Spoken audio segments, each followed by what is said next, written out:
Okay, tanu me gbawo enya be me di ma gede nyo computer me na ma fia me ale na tem akpo comment dewe comment dewe le yo jebe na mi a ma reply we wanya me tem le reply yo wo comment de lo le jebe ma reply wo wanya me tem le comment ya wo reply yo ba happy my jira ne ame nyenye nko nyenye edem ya bagwana na subscribe to nyenye agbenke ewe channel me subscribe on my video plan no video amado no comment ko do da mi we be comment you no do da na me te una ndo do we me nyenye 40 yo eje be ma na mi anya ba si gbe ole ma le YouTube policy me na nglo nu gbegbele de la YouTube ma lo na nglo nya tepe YouTube ma lo be ya de ko fia ni mele gbogbo be nya tepere ya nyebe excuse me to say do ma hinyo no vie nye ya ma chichi na be dai ne wo leta de menya mesia me ahwe kple jifa do ma hin la misi me be amisi sie menya mesia me ase go me na kple gbe me kole blog sigbe ne fonu abe mile racism kple nyawo me of course nyo channel ya me be do me pe nya ele fefede na me apepe uncho pe nya ele fefede na ya ta e me kono fa ba monji okay let me get them la wa pa be new screen njila nu ile nye be comment de ole comment a okunta me va be ma fia nu ya fifola magede nyu nu ya me ne ma fia me comment de le fi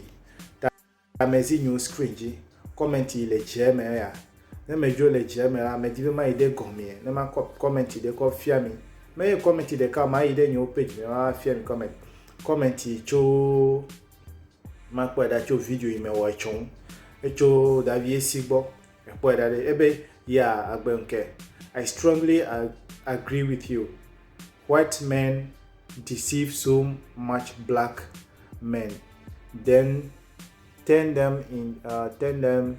into the most ignorant on this planet. The Jews, so-called Zionists, and Catholic deceive. Ekweda yenye nyatepe it is a true fact. Bo me di be ma reply o ta ne me zi reply jila akpo be message ma vu ya vanye elito message ma vu nyo reply nye clearly o reply wa wenye ya ekwe da nye clearly o reply ya nye ya ta ne me ide me biela these are public comment no nya akpo be le nya tepe blog YouTube agbere no ma ne nya akpo be le nya tepe blog la YouTube a chi na be pa o comment ya YouTube owner ya kwa comment here. Name ekpe instead of me to give you reply la YouTube man na mo. Ma ide nyo ada nu ya me ne ma fia wana de nyo video me ma ide video me. Name ide video me la ma ide nyo nu ya me ne ma fia me. Why you? Okay. Ma get a settle me. Name get a settle me de ma fia me na de. Hello. Nebu fifula ko mafia mi na de ala set yenye ya memele new video ya 40 people ame wa me bla ne wa we play comment via nye comment section yenye ya comment section ya fifula na ekpola obe visible to public restriction nyeme ko restriction de ko le new video no vone me ko ide comment section la wa po data ma va new setting le fi ekpo nyo dashboard enye setting la hajine yi nyemele fuma record tamazi nyo comment section ji hemezi comment la comment you publish enye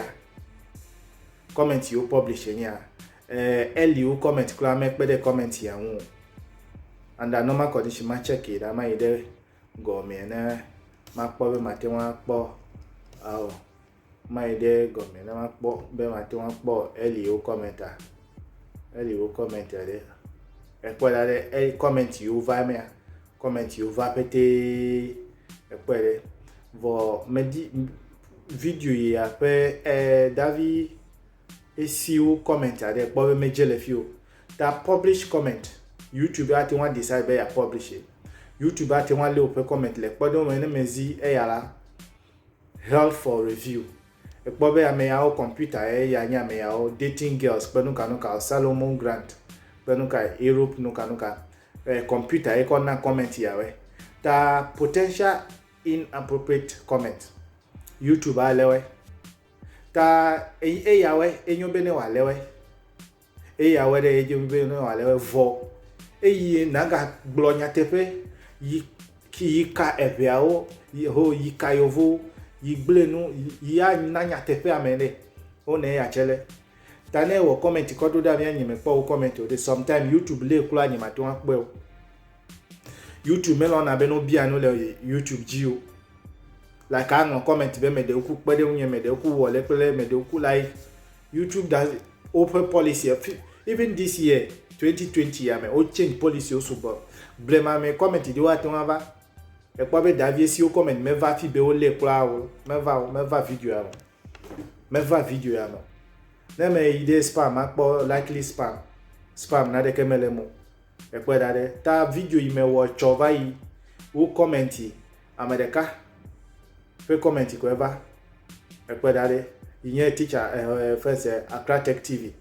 e po dade Accra Tech TV eli to meva davie si to meva e po dade ta ya me di ma fia ne onye be ne mo comment do da ya ni me now reply yo la ni no chocho ema YouTube no reply ya ole YouTube no reply ole ta anyo be ne no comment ya la sometime ne di be ya no comment ya la na ngulu evola copy ne na ide me do comment ye ke ma na ba reply ya me de e pe dade maybe you atun abe you are right e ke ma ne ko wo comment ne ngulu initial page ji ko dade ami o comment te e pe dade so of course I will go through all those comments e ke ma reply we e pe dade ta no so e me di ma fia gbendi e ma YouTube a ekpe fifia o la sito le unsubo e po comment yo le va pete akpo be blema comment yo video yo me wo recently na me di be maga detail la ma ide nyo set page na ma ide video me na ma click video e ke ma select video particular e ke ma ponu cho video on ko mi enyo de ma po la be ma to akpo ma ko e ya kofia we on the comment na video ya e pa de bo comment yo subo ape public e ma lo meva I haven't responded e pa de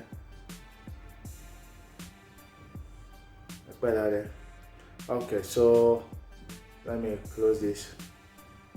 and see what I have there. Okay, e pa de ta wa we ma e pa de comment de we ma comment de we ma comment over le video material ema e po dare comment le on this one video ta ya mata sometime mati wan cha no me for ma po video ele very simple mati wan cha no me for ma po video ma ga try ide che me na ma po da be one am option e po dare ta wa we ma e po me vai activate ta fifla over ta no nyebe ever ekpode ta fifla wa me veko ever last minute wa me veko ever adebe jebe ma reply ta ne po me reply for phone ji ya me call reply ya we phone ji ya me reply le ekpode ta mi adada na me ide let me go back and go to Nyoni Aji. So where am I? Back. Medieval Fia we no suswe. Back. Back.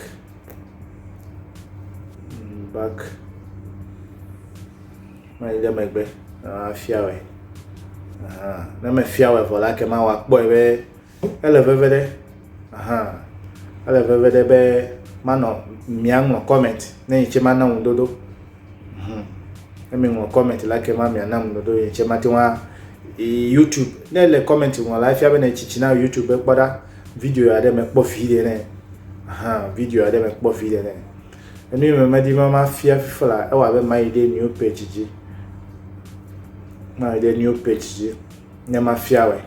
le YouTube ji e ka na se go me na mnyere Hanyo comment section ya. Comment na mele nu fo fufula alo mele nu fia fufula. Ya nye David si o comment ya. Na pala. Finale.